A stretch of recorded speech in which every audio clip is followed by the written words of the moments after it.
और फिर मैं सोचता हूँ कि काश यशोधरा जैसा व्यक्तित्व सबका होता। बुद्ध की रियल कहानी क्या है शायद किसी को नहीं पता। मैं जिस कहानी की बात कर रहा हूँ, मैथिली शरण गुप्त नाम के एक बड़े प्रसिद्ध कवि ने यशोधरा नाम की पुस्तक में वो कहानी लिखी है, भूमिका में जिक्र किया। बुद्ध बचपन से ही थोड़े से वैरागी किस्म के व्यक्ति थे। उनकी कुंडली देख के एक ज्योतिषी ने बताया भी था। माता पिता बहुत परेशान थे, शुद्धोदन उनके पिता का नाम था। माता पिता ने बहुत कोशिश की कि इस बच्चे का मन विरक्त न हो। अच्छा महल बनवाया, सारी सुविधाएं दी। जैसे ही बुद्ध थोड़े से किशोरावस्था में आए, उस समय की दुनिया की सबसे खूबसूरत महिला से, लड़की से, यशोधरा से उसकी शादी करवा दी। यशोधरा के पिता ने काफ़ी एग्जाम लिए बुद्ध जी के, वो सारे एग्जाम में पास हुए तब जाकर शादी हुई, ऐसे नहीं हुई। शादी हुई तो बुद्ध भी ठीक था, रमे रहे उस जीवन में। बेटा हुआ उनका राहुल। अब बुद्ध की विरक्ति का भाव बढ़ता जा रहा था। 29 साल की उम्र के आसपास ऐसा हुआ कि उन्होंने एक मृत व्यक्ति को देख लिया, एक बूढ़े को देखा, एक भिखारी को देखा, एक बीमार को देखा। विरक्त हो गए और उनका मन हुआ घर छोड़ दूं, ज्ञान की खोज में चला जाऊं। अब ज्ञान की खोज में जाएं, उनको पता है कि भाई मेरी पत्नी भी है, मेरा बेटा भी है, राज्य भी है, कैसे छोड़ दूं? छोड़ना जरूरी है। अंदर की आवाज है कि छोड़ो, तुम इस चीज के नहीं बने हो, तुम्हारा स्वधर्म कुछ और है। बाहर की जिम्मेदारी है कि छोड़ नहीं सकते। मैं अनुमान करता हूं कि बुद्ध ने शायद अपने पिताजी से कहा हो कभी कि पिताजी मैं बहुत परेशान हूं, छोड़ना चाहता हूं। तो पिता ने समझा बुझा के मना किया होगा कि बेटा शोभा नहीं देता, ऐसा मत करो। हो सकता है पत्नी से भी बात की हो, पत्नी ने भी कहा हो कि ये क्या बात हुई, हम सबका जीवन तुम पे टिका है, बच्चा अभी बिस्तर से भी नहीं उतरा है, अभी तो चलना भी नहीं शुरू किया है, तुम ऐसी बात कर रहे हो। इसका जिक्र नहीं मिलता इतिहास में कि ये बात हुई कि नहीं हुई। और एक दिन बुद्ध ने तय किया और वो आधी रात को पत्नी और बेटे को सोता हुआ छोड़ के चले गए। इसको बौद्ध परंपरा में महाभिनिष्क्रमण कहते हैं, बुद्ध का अपने घर से निकल जाना। अब बुद्ध चले गए, लेकिन मैथिली शरण गुप्त यशोधरा के पर्सपेक्टिव से बुद्ध को देख रहे हैं। यशोधरा बहुत परेशान है, भाई पति चला गया है, बच्चे का पिता चला गया, मजाक थोड़ना है। राजा परेशान है कि उनका उत्तराधिकारी चला गया है।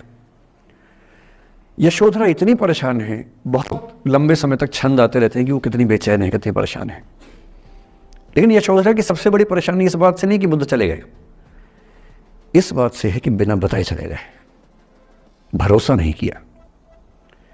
और वो अपनी सहेली से कहती है, सिद्धि हेतु स्वामी गए, यह गौरव की बात। मुझे गर्व है कि मेरा पति इतने महान काम के लिए गया है।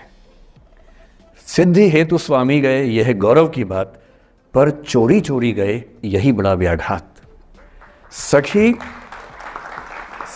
वो मुझसे कहकर जाते, कह तो क्या वो मुझको अपनी पथ बाधा ही पाते, क्या मैं रास्ता रोकती उनका? उसके मन में ये मलाल है कि बिना बताए चले गए। वो इस भाव को लेट गो नहीं कर पा रही है, परेशान है।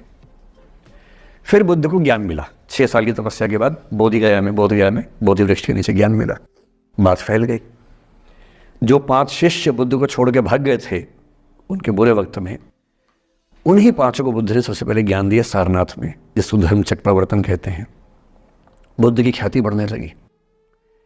शुद्धोदन ने बुद्ध के पास, अपने बेटे के पास कई लोगों को भेजा ये कहने के लिए कि भाई यहां भी तो आओ, हमसे भी तो मिलो।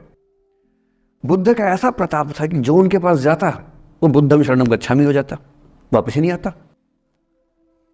तो फिर शुद्धोदन ने बुद्ध के बचपन के एक दोस्त को ये कह के भेजा, भैया मैं जानता हूं तुम वापस नहीं आओगे, पर प्रभावित होने से पहले बोल देना कि पापा याद कर रहे थे।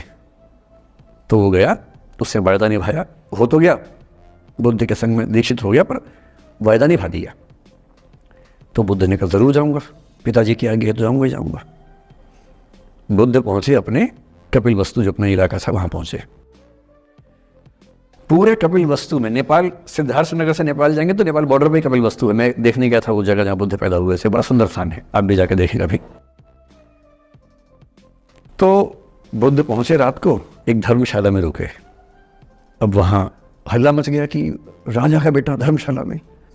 बुद्ध ने कहा भाई मैं देखो राजा का बेटा बनकर नहीं आया हूं, मैं बुद्ध बन के आया हूं। सुबह उठ के भिक्षा मांगने लग गए उस इलाके में, अपने ही पिता के राज्य में। पिता ने सिर पीट लिया कि भाई क्या कर रहा है।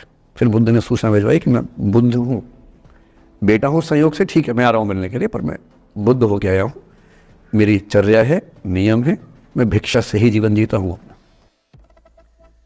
ठीक है, पिताजी ने कहा चल कोई बात नहीं। फिर बुद्ध गए पिता से मिलने, पिता से मिले, सबसे मिले, भरी सभा में। लेकिन यशोधरा नहीं आई मिलने के लिए, लेट गो नहीं कर पा रहे थे। उसके मन में दर्द था, छुप के क्यों गया, बता के जाता। बुद्ध ने पूछा पिता से कि यशोधरा कहाँ है, तो बोले कि वो कह रही है कि अगर बुद्ध मिलना चाहेंगे तो खुद ही मिलने आएंगे मुझसे, मैं क्यों जाऊंगी भाई, आत्मसम्मान भी तो कोई चीज़ है, मैं क्यों मिलने जाऊंगी। तो बुद्ध मिलने गए।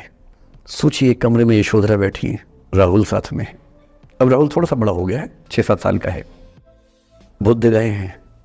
अब आपके मन में आ रहा है कि बुद्ध वहाँ जाके बोलेंगे सॉरी मैंने गलत किया, I hurt you, I really feel sorry. बुद्ध है वो बुद्ध। वहाँ जाके क्या बोल रहे पता है, भिक्षाम देहि, भिक्षा दो। और यशोधरा कितनी महान महिला रही होगी, उसने अपने बेटे का हाथ बाप के हाथ में दे दिया। लेट गो का इससे महान उदाहरण दुनिया के इतिहास में नहीं है कि चलो आखिर तुमने आके झुक के कुछ मांगा तो सही। उसकी जितनी ईगो थी, अहंकार था, सब विगलित हो गया। और जो औरत परेशान थी कि मुझसे बिना बताया गया, उसने अपने बेटे को दे दिया कि इसको लेके जाओ, क्योंकि मैं जानती हूं कि तुम महान काम कर रहे हो, और तुम महान काम कर रहे हो तो मैं क्यों बीच में आऊंगी भाई। मेरा पति महान काम कर रहा है तो मुझे खुशी होनी चाहिए, और तुम्हारी उस खुशी में मैं क्यों पीछे हटूं। बस मुझे भरोसे में लेके जाते तो और खुश होती।